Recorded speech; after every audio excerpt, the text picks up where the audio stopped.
This video contains major spoilers for the books. If you have not read the entire series, certain elements will be revealed to you for the first time here instead of their proper context. Continue at your own discretion. Hi everyone, I'm Rebecca. I'm Max. And I'm the Geeky Hippie. Welcome back to What the Adaptation, the show where three geeks sit down and talk about adaptations from one form to another.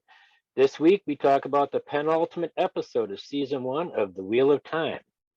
You guys, what do you think of this episode? My favorite so far. I really liked it. Matt? It's up there for me. You too? I'd have to say it's either my favorite or second favorite.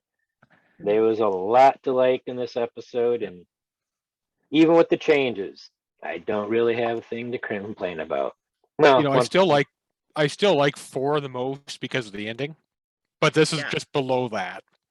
Yeah, 4 is still awesome. Yeah, I don't know. I mean, maybe what I loved about this one the most is just like there's so many like good like character moments in it. You know, like just got so many great scenes from a character standpoint. There was a lot of really good moments, and the best opening I think of the series so far. Oof. Yeah, that was good. Without a doubt. Yeah. 100%. Yeah, yeah, it was awesome. Okay. I say to segue, that's why it was my Watt take. Okay. Is the cold opening with Tigraine. I love that scene. That's some amazing stunt work. Absolutely badass. Yeah. And I mean, you know, not just stunt work, but also some really great acting. And choreography. And the acting. He had the acting down on that. You could see every bit of emotion going across her face. Yeah, no dialogue. I saw a comment on Twitter. A non-reader grandmother said to the daughter, whatever it was, that Tigraine has done this before. Oh, right. I saw that too. I don't remember who posted that, but it was a great take. Like, yeah, she has. Yeah, right. Yeah. That was really cool. And then what it was, I mean, this is our first sight of like the Aiel in action. I mean, it's like one Aiel, but still, she's dancing. Like, that's the coolest thing, right? Like, it legitimately looks like she is dancing while killing these guys. And she's only been trained by the Thardaras Mai for a short while, too. Right. Yeah. Not as long as some, for sure. And that just makes it scary how good the Aiel could be in large numbers. When they're not in labor and distracted. It definitely sheds light on the whole conflict that we barely know anything in the TV show about. Yeah. I think there's maybe a couple passing mentions to it. And because it ties with Rand's storyline, they've been playing it down quite a bit. Yeah. So that was one thing I was curious about, like for people who hadn't read the books who are watching that cold open, was, you know, and I think it's fine because they totally like explained it later in the episode, but I wondered like for the people watching it just at the beginning, were they like, what is going on? Like, what is this? How does it connect to anything? But I mean, I got like a couple comments on my other channel, Reading the Pattern, about like from people who, you know, hadn't read the books, because I was curious about that. And, you know, nobody was like, oh, it really took me out of it. I didn't know what was going on. People were like, yeah, I wasn't totally sure. But some people were like, yeah, I kind of figured it out, because like we got the clues from like Tom talking about like the red-haired Aiel, and like Loyal, you know, talking about Rand's, you know, looking like an Aiel. So some people were kind of like putting it together, even if they hadn't read the books. And nobody was like, oh, this was totally confusing. So I think it totally worked. I agree. Right, so yeah. So my hot take was like related to that, because what I loved the most was later in the episode, Rand goes to see Min. This is part of his like acceptance of who he is. And as she's telling him her side of the story, we get the flashbacks incorporated of Tigraine and Tam. So just sort of everything about that I loved. I love the way that Min was incorporated into it. Like, this was her first vision. I love that we did get that one-on-one scene between Rand and Min, and that she was there for his moment where he's finally like, yep, okay, this thing that I've been thinking and fearing is true. It really is true. And of course the scene itself of Tigraine and Tam was just awesome too, because like, you know, she's like fighting and fighting and fighting, and then that moment when she realizes like she doesn't have to fight this guy, and she can like take his hand and like just focus on delivering that baby for a moment, like that was powerful. I say part of that montage, I really liked the fever dream we finally got. Yes, we did get that too. Yeah, Non-book readers probably didn't care about it. For us, that was right. Well, I think it's cool because like you realized because of that like since the very first episode, this actually has been in Rand's mind. Like this entire season we've been watching him, he has had some knowledge that the audience didn't have. And that's can explain some of like what he's been going through that has been kept, you know, in the dark. Yeah. I gotta wonder where Bella was though during the fever dream, because he did have Tam on Bella's back when he. Well, where's Bella the rest of the season? Like, I'm very upset that Bella has been MIA. Yeah. Pretty sure she's in the White Tower Stables. Stables. That's what I hope she made her way there. Yeah, let's hope so. Were you done with yours? Me next? I have to go because I'm a romantic sap. I gotta go with Lan and Nynaeve. Pretty much from the moment Moiraine says I like her to Lan finishing the line and stay. You know, after everything has happened, that entire point of time where he goes into town to Zahir's house and you know the dinner there, the whole sequence. It's my favorite part of the episode, even with the cold opening. But I just thought it was brilliantly done, all the way through from beginning to end. And I especially loved their little game of Zeno's paradox there. You know, each moving halfway to the other, and then the other halfway in. It's like, who's gonna actually move the whole wave? You know, but I really like that scene. You know, sorry. Part of the scene I liked in that was when Lan just like teleported behind Nynaeve. She's like looking at him in the window, and all of a sudden he's behind her. Well, you could see she starts looking because she lost sight of him. He got up and moved, and then you could hear him coming up behind her. If you go back and listen, you can hear him behind her as she starts to back up. Yeah, my headcanon is he teleported. Well, I mean, he does canonically teleport in Camelin from the doorway to Matt and Rand's room to Matt's bedside. That's true. Yeah, he just skipped the intervening space. Yeah. No, I like that he did that because it's like part of like their little game about like which one can speak up on the other, right? Yeah. He snuck up on her. No, I love that whole sequence too, and I think my favorite part of the whole thing was, you know, like, you know, she, like the last scene between the two of them. So she's like getting dressed, and he wakes up, and then just the whole conversation that they have. Basically, you know, he tells her some of his history, but like they start to talk about Moiraine, which is kind of a big deal, right? Like you know, but it shows everything that Nynaeve said in that scene just kind of shows that like she actually gets him. She actually understands, you know, what it means to have lost everything, lost Malkier, lost his parents, and to find something that he belongs to. And so, you know, anyway, that, and then him asking her to stay, you know, that was awesome. You know, the whole fact that she understands him is exactly why he understands her as the wisdom. Yeah. It's the same thing in a lot of ways. Right. They have that similarity of like, you know, what they do to protect people, like that's their focus in life, and they're both orphans. And okay, so I think we've got our Wat takes. All right, so moving on then, for ta'veren, I think we kind of have a lot of agreement here, but we'll see, you know, what else we can throw out there.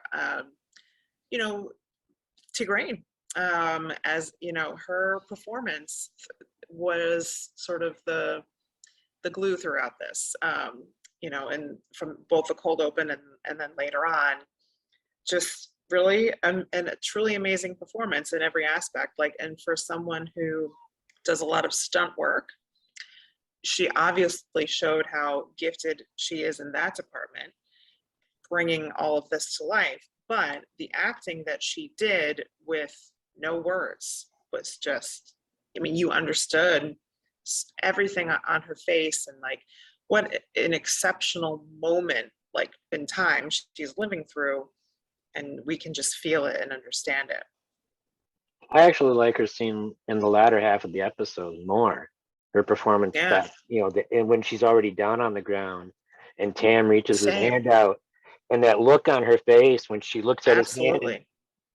you know, it was just like, that's when I decided that's who I'm putting down for my Taverin for the episode. Yeah, Is that moment. it's that exact moment. I totally agree. That exact moment where like she goes from being a warrior to, you know, then just that, like that little switch that flips when she sees that she can trust Tam in that moment, was just such a gorgeous moment. Like that image will just like live in my head. Definitely agree. Yeah. Yeah, it's Any other can't really Taverns? add much to Tigraine, but yeah, she did great at that. Yeah, fantastic. Like, Other Taviran candidates, you know, for this episode, or there was one you mentioned earlier. I did, but yes. that one could also work for the Dragon's Fang. So Oh, that's Yeah. true. Yeah. Yeah. Well, I'll also throw it out there. I think the lack of Matt did have a pretty big influence on this episode. I mean, I don't think it's bigger than Tigraine, so I wouldn't, you know, bump her for that. But I think there are ways that you can see in this episode choices that were made because of his absence that they hadn't been planning on. And also, it was just sort of interesting to think about how certain scenes might have gone differently if he had been there.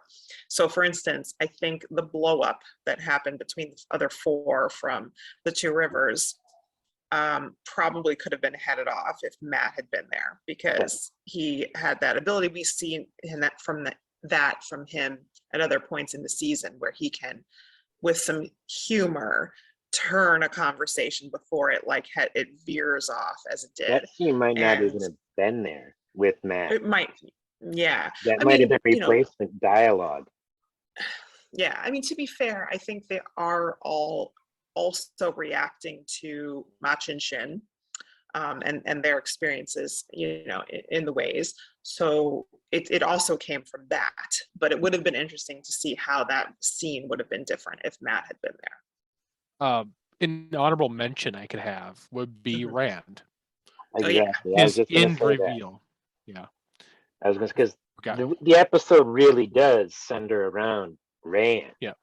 I mean, this is Absolutely. the first episode to truly center around Rand. Yeah. When you think about it, I mean, he hasn't had an episode of his yet. You know, there's even the one where with him and Matt and Green Spring. That's the closest I can think of to being a Rand episode before this. Yeah, And even that, right. That one was, but yeah. He shared with everybody in that episode still.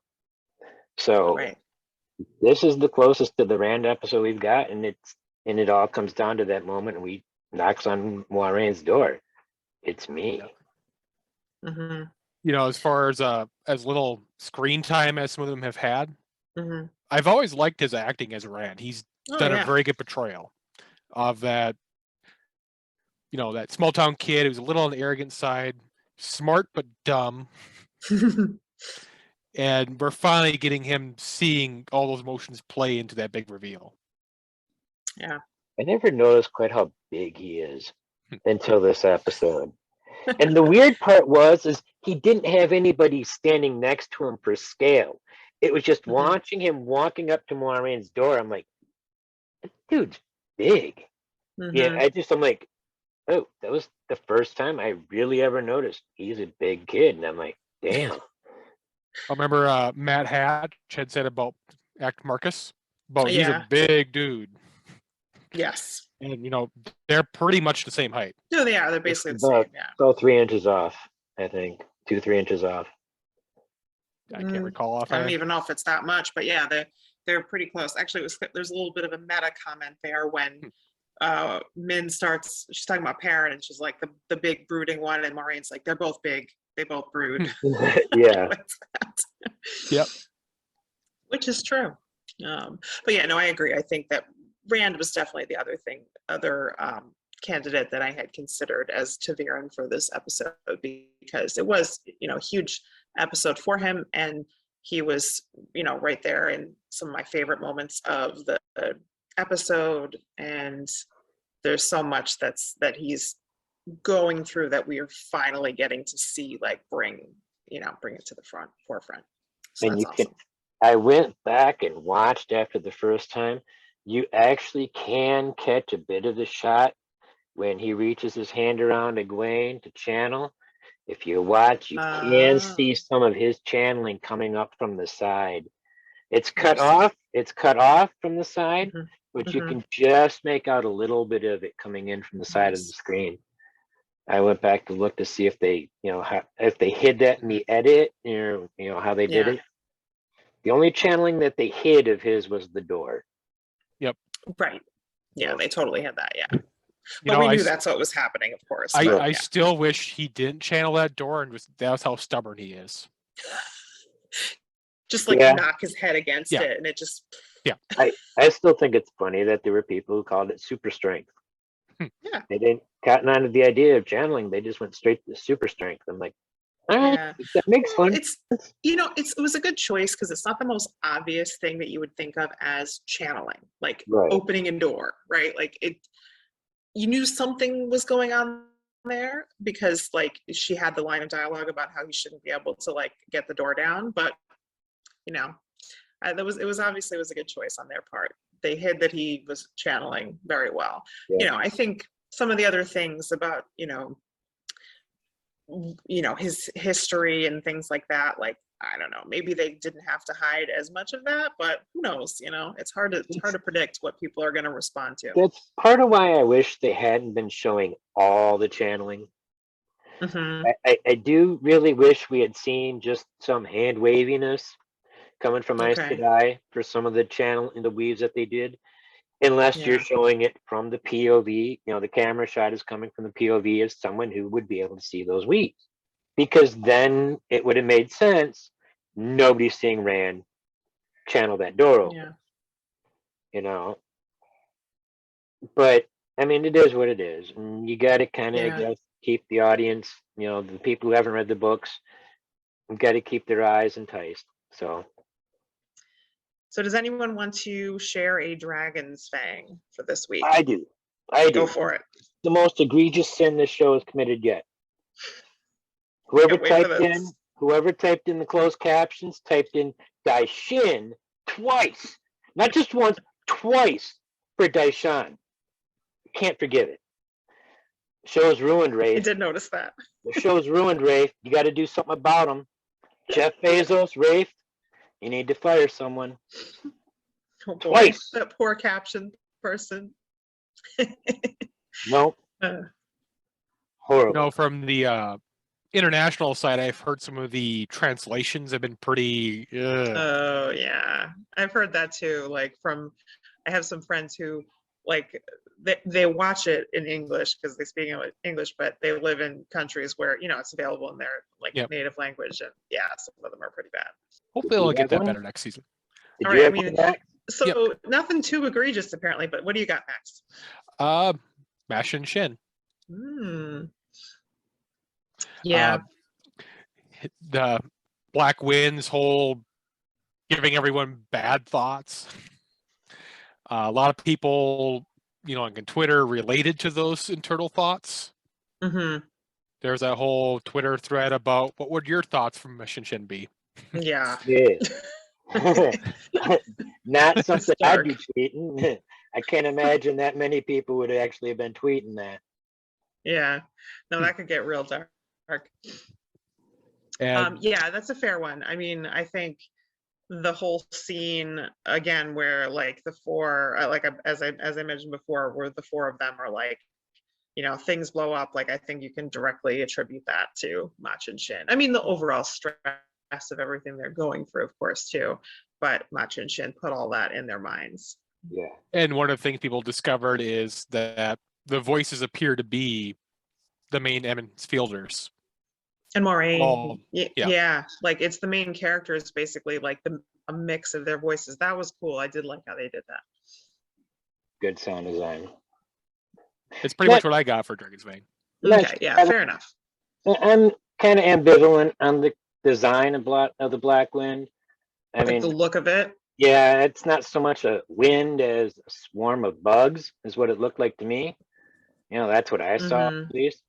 But that's the impression it I mean, gave me. that's tough because it's like, how do you it's not render really a wind visual without something thing. in it?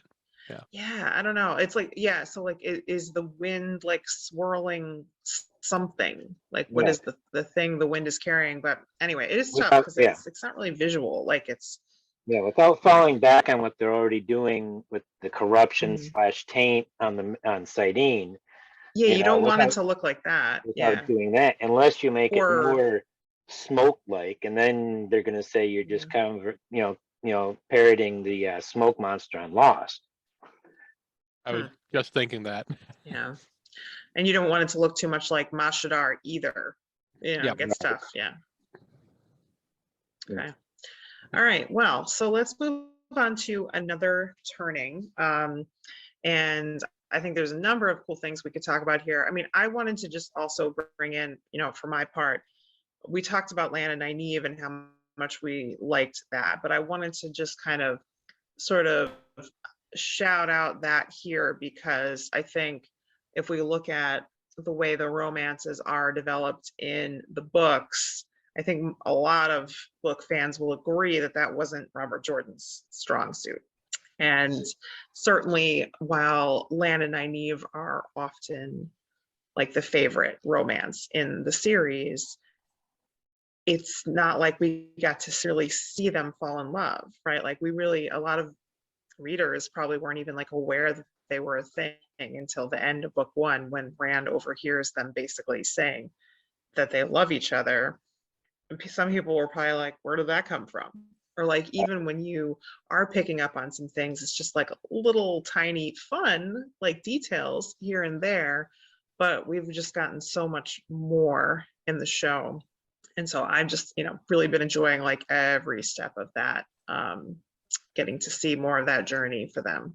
I just wanted to state that the very first read through, I didn't catch that till the boat scene. No. How old were you? I have no idea. But I'm like, they like each other? Where did this come from? I don't know when I first noticed. I'll be honest. I don't know.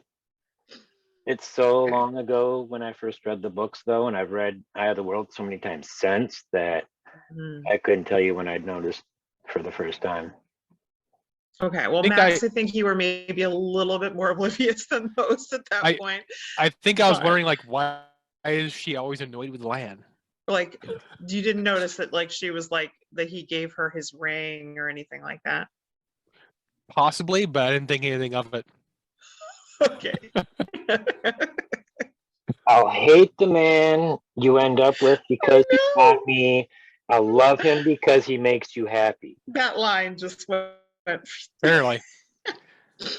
Or what about, like, you have, like, what's the words exactly? Like, you've made flowers grow where, like, I cultivated, like, dust. If you die, won't survive you long. Like, there's that whole thing too. Lan has a weird poetry thing. Okay. He just says that to anyone. Okay. Anyway, yeah. So apparently it's possible to miss that they had a thing for each other until they got married, which kind of like Maureen and Tom, for that matter. It is. But you know who the peanut gallery is picking on tonight. Yeah. All right. So yeah, I mean, I think we can all agree, like, the book version of this romance was, it had some lacking elements. This is by far the biggest improvement the show has made. Yeah. So it just felt like this isn't like a controversial thing to talk about, but I just felt the need to like shout that out because we haven't really like got into that yet, and I just feel like that's like such an obvious like huge improvement. That anyway. Glenn, Me next. what about you? Well, this one's a biggie, and it's Rand being the one to come to the conclusion he's the dragon and telling Moiraine instead of the other way around. I kind of like it, and I got into a conversation the other day with somebody about it, and I told him it really does help us avoid that incessant, no, I'm not the dragon, I can't be the dragon, no, I can't channel, no, I'm not the dragon, I can't be a dragon, no, no, no, no, no, that we would have to deal with in the next couple of books, which would be the next season and a half of Rand's incessant Anakin Skywalker crybabiness. We got that done with this episode, and now it's not smooth sailing, but now it's on to where he needs to go and to do what he needs to do. Instead of, like I said, a little emo boy. We don't need that. You know, it kind of got annoying after the 10th time reading The Great Hunt. You kind of just want to smack him. And we don't need to anymore. Yeah. Yeah. I mean, so I have a lot of thoughts about this, but why don't you go, Max? You go first. On Glenn's thought? Yeah. Yeah. Okay. Yeah. I would say that audiences will enjoy not potentially having him have his whole phase for quite a while. Shortening up will maybe they'll like him more. Yeah. But it's like, on the other end, there's parts in the series that you're probably not supposed to really like him at. You know, we'll his arrogance. There. Yeah. We'll get there. We'll get to all that down the road. Yeah. So at least we'll get to like him, and then we'll feel like, oh, you're arrogant. And then he's like, oh, we like you again. Okay. Yeah. Yeah. So, I mean, one of my thoughts is that, like, I think this is like the first like phase of acceptance. And I do think you're both right that we're going to cut out a lot of that, just refusing to like, you know, admit these things, you know, to himself. And I just, we don't really have time for that, right? Like if they're condensing the series this as much as they need to, like there's no time to deal with that. I think that he thinks he's going to die, right? Like, or he has a good chance of dying, you know, and he's also doing it to protect his friends specifically, right? Like in the way it's been set up, like if he didn't come out and say it's me, then they all have to go, and then they have a high chance of dying. So like it's easier for him to like make this decision in this moment with what he's been told. It's a different thing to really come to terms with what it means to be the dragon reborn in the world, you know, going forward. So I think he's still going to have a lot of coming to terms he's going to have to do, but it won't play out the way it did in the books where he's like, you know, oh, I won't channel ever again, and Maureen's lying to me, and you know, all this stuff that he goes through for a book or two at least. So I'm glad about that. And then the other thing I like about this like change is just that I mean, I really enjoyed watching the way it played out. Like I said, like that's part of why I picked that as my take moment, was just because I love that, you know, he's having this moment where this thing that's been in his mind the whole time, he's finally like, okay, I'm accepting this, and Min is there for it. I love that. So, you know, I just like enjoy the way that it played out. And one thing that we're maybe missing a little bit is like, part of why he like is so running away from it is because like it's a horrible thing, right? Like it's a death sentence, it's doom, it's, you know, all these things that he doesn't want to accept. So we need to like get a little bit of that in some other ways. And I don't think they're going to have the thing that we had in The Great Hunt where Matt's like, oh, you're the dragon, you can channel, get away from me. Like I don't think that's going to happen. So they're just going to want to play some of those angles of like, whoa, this really sucks to be the dragon in some other way. Yeah. He'll still have the same he won't be upset about it for the same reasons. Mhm. And it will probably be a different level and type of being upset, but he's never going to be completely not upset. I mean, this is Randolph Oh Thor. yeah. I mean, Right. Randolph Thor was born to be upset. That's just, he's always Yes. upset about something until Veins of Gold, And Yeah, that's true. so, but he's not going to be as whiny, and because he's really freaking whiny in the Great Yeah, he's whiny in the Great Hunt. That's true. and even quite a bit of the Dragon Reborn. I mean, what is that? But Well, he's not really in that book he so takes much. off. So Because he takes off and runs away like a 12-year-old. I don't like your yeah, game. I don't like your game. I'm going to run away. And he goes off. taking my ball and going home. Exactly. He's taking his Dragon Rebornness and going to Tyr by himself. But Yeah, no, I think we'll get to see it play out very differently from those things, right. and I don't think that's a bad thing. I think that's good. Yeah, I agree. Max, And yeah, Max, what do you got? get your word in edgewise. So my turning or your thing. Either or. Both. Yeah. Well, so my another turning is basically has to do with Min. Obviously, her location has changed, and that's kind of like a minor change in the grand scheme of things. But mainly, her visions are more clear. Okay. In the books, they are more abstract, and her prophecies are more hit and miss. And obviously, they were stronger towards Rand, Mad, and all Tervarin. But we have this whole thing with prophecies going on in the show, and they're barely even mentioning them. And with the whole Moraine side of things, she believes everyone's going to die unless they're the dragon on the next episode. So she probably at this point believes she's going to die because she's not the dragon. Yeah. Going there. Yeah. And she's looking for Min for confirmation, all this other stuff, and to me, it's just a bigger another turning of just how clear her visions really are when normally they're just abstract. Yeah. I mean, I think they'll still be somewhat or mostly unclear to people who haven't read the books. And sure, they, the way that I would say that they did obscure it somewhat is like with Nynaeve and Egwene. Moraine has her sort of like looking at both of them at the same time, and she gives the two things that she sees, but she doesn't specify which goes with which. So that leaves a little open to interpretation, right? She says a white flame and a gold ring, and she doesn't really even describe the gold ring. So I think with book knowledge, we can assume that what she sees, well, unless they're cutting this out, is Lan's ring around Nynaeve, but it could be the Aes Sedai ring. Yeah. See, I took that my first time watching it. I took the white flame and gold ring as being the same for both of them. The first time I watched it.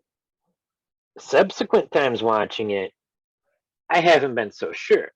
But that's after seeing people on Twitter asking who did which go to. And I was like, yeah, oh, they were separate. I kind of in my head watching her say that thought both of them was white gold or white flame and gold white ring. flame and gold ring. Yeah. I mean, I guess technically, like depending on what it is, like it is open to interpretation enough that it could be either.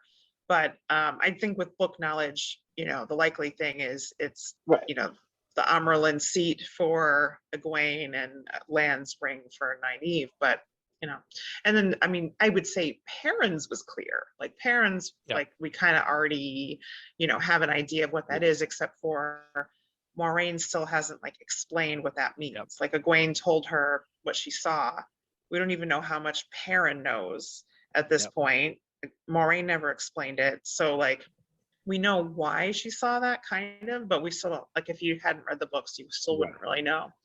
But I did like the baby that they brought in with Rand, because that was something that was new for book readers. So I did enjoy that they brought in something that we couldn't like pinpoint for sure what that was. So one other thing I kind of want to mention was like in the books, we know that when she sees Taverin, it's like a flood of images.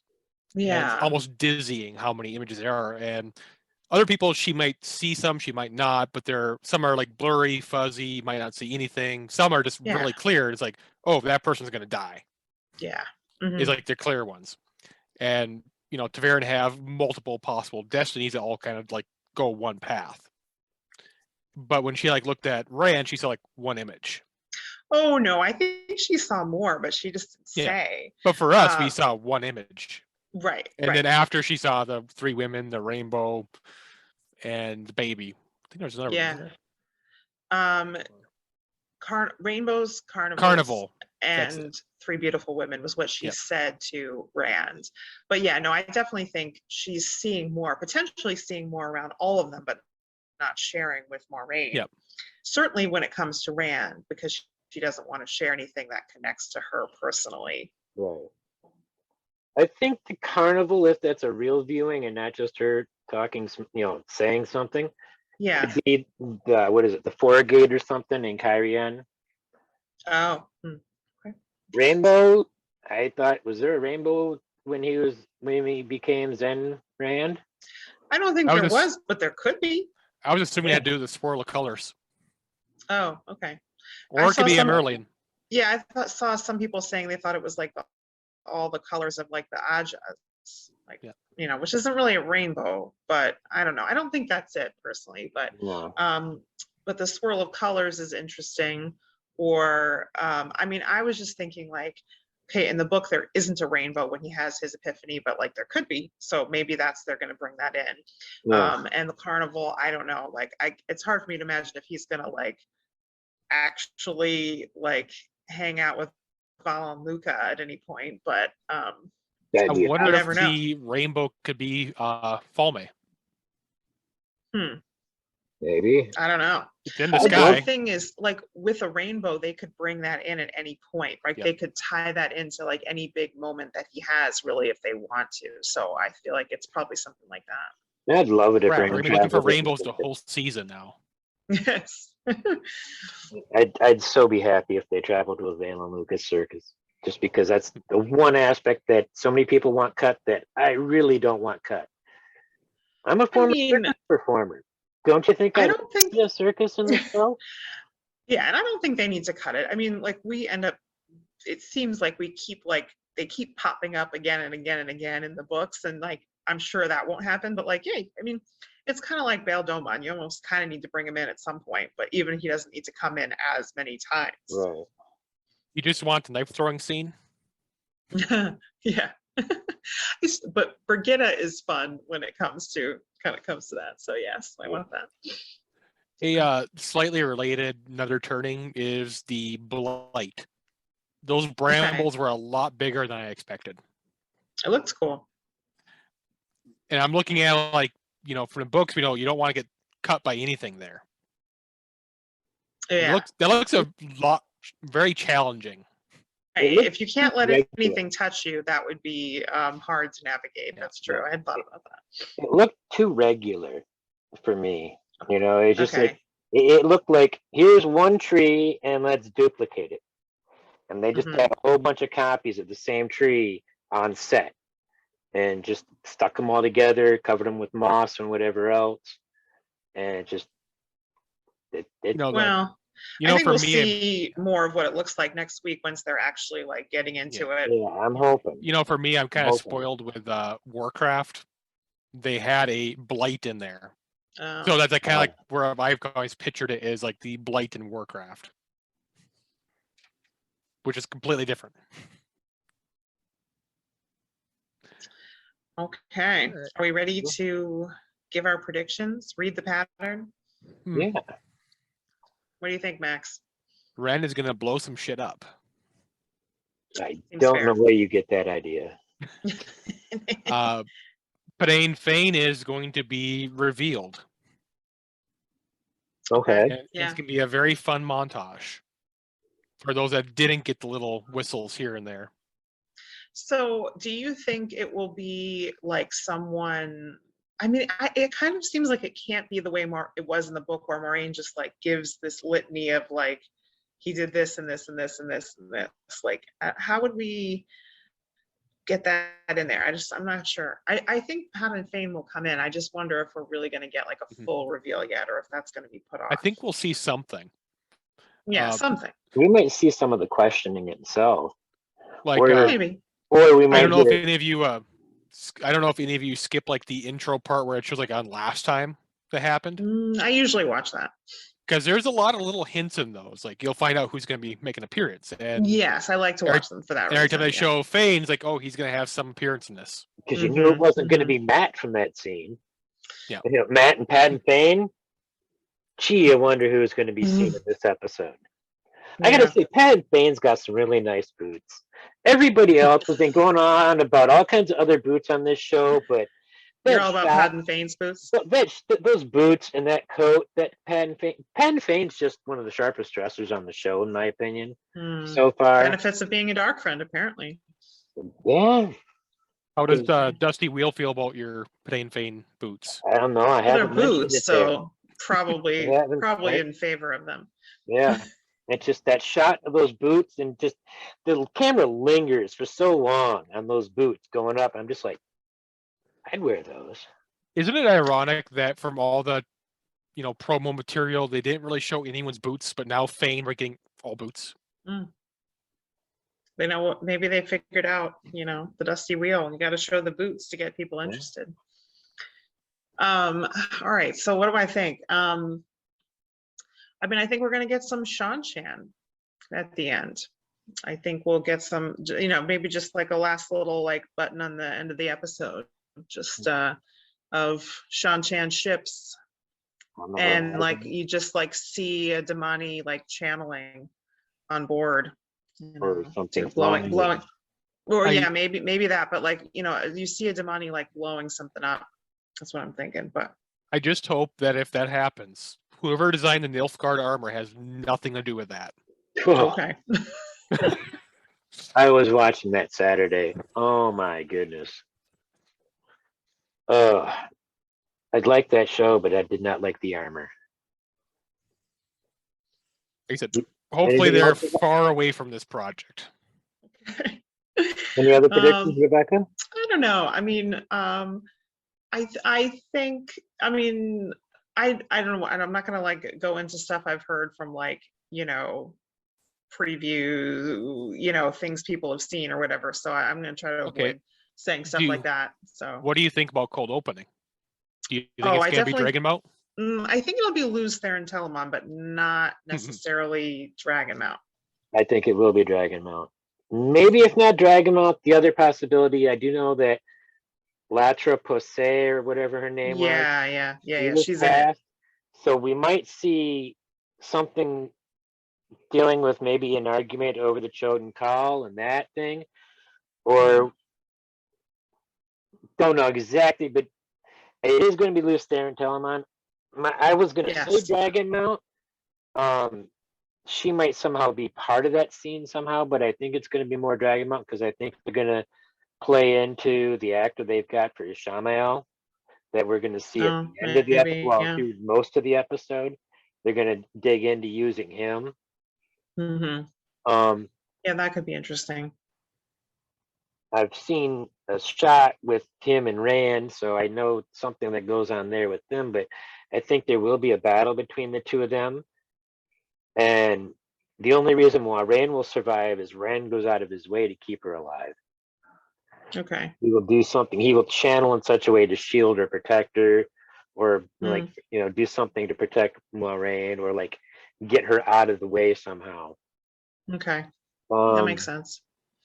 And I hate to say this, I am 100% against this being the case, but I gotta predict Ishamael will be the only Forsaken we see at the Eye of the World. Ugh.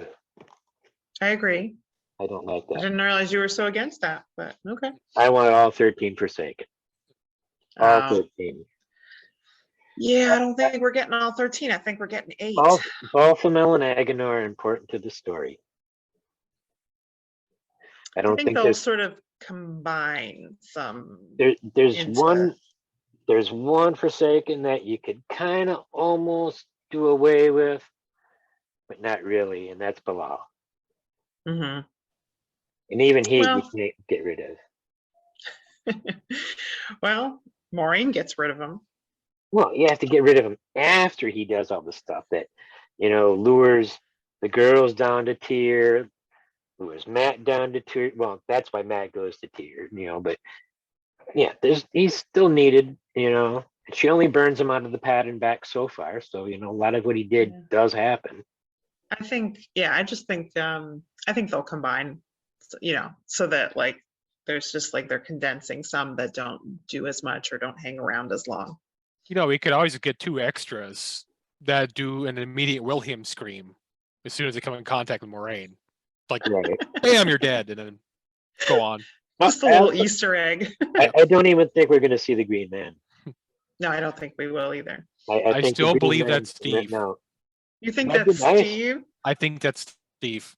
That would be cool. But I- I think Rafe has written out the Green Man. I think writing out the Green I don't- Man is kind of like writing out Tom Bombadil.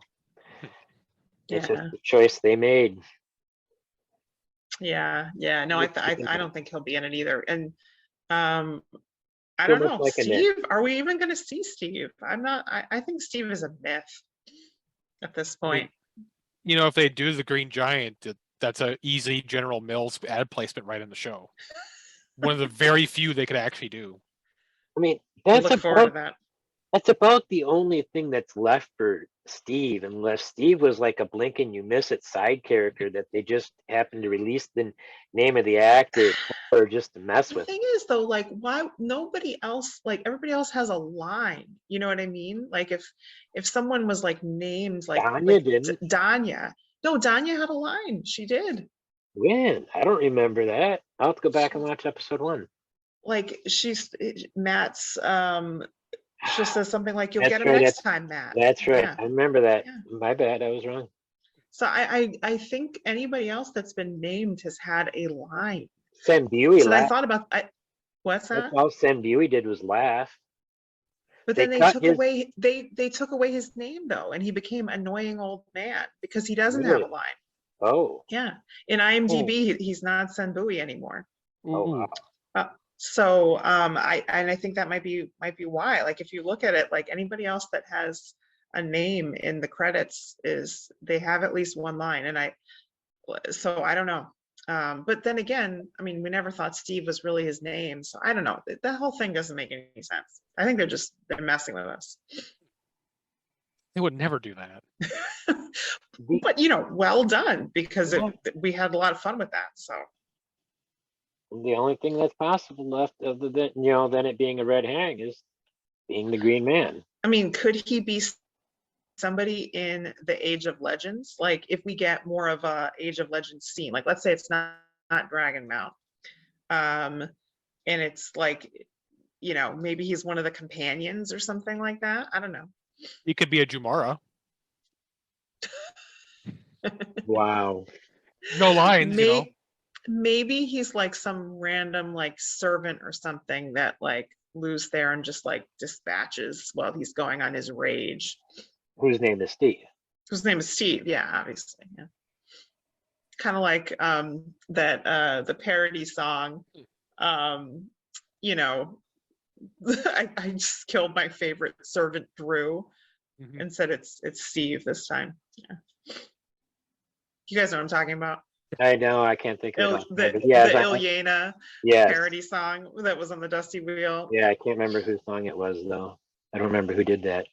Well, it was a good one anyway. That was one of the better. Yeah. Why do I feel it was the Bards, but I don't know if that was it. No, it wasn't, but No. but it was the winner. I don't remember what his name is either, actually. So who knows? Yeah, I can't think of anybody else who Steve could possibly be. Except, I mean, obviously, if Steve is for real, it's somebody at the eye. Maybe Bella's internal monologue. Or Ooh. somebody in the the prologue.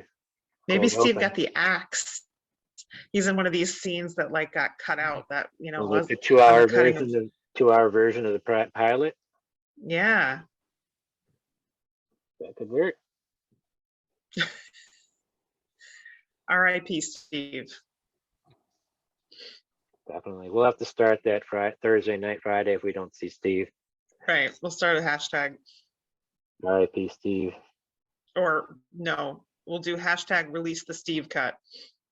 The Steve. Or, he's just that invisible follower on the book cover. He's the gray man. Oh, he's a gray man. I like that. Steve the gray man. Steve's That's the been best theory. everywhere. He's That better is than the the best IO at hiding. theory. I mean, there are only 3 yet. IO hiding in this picture behind me, but there's 20 gray men. All named Steve. All named Steve. That is something I'm going to do on my rewatch, is to see if there's any one actor in every random little scene. Just to see if there's someone I can recognize. Okay. Okay, guys. I think we got it. Okay. Good episode, everybody. Thanks for joining me. Everybody at home, thanks for joining us. And I hope you come back next week for our finale episode of What the Adaptation. And in a few weeks, come and join us for What the Adaptation as we break into season 1 of The Witcher. And yes, we'll have read the books, at least the first 2, The Last Wish and Sword of Destiny. See you then, and don't forget to be awesome.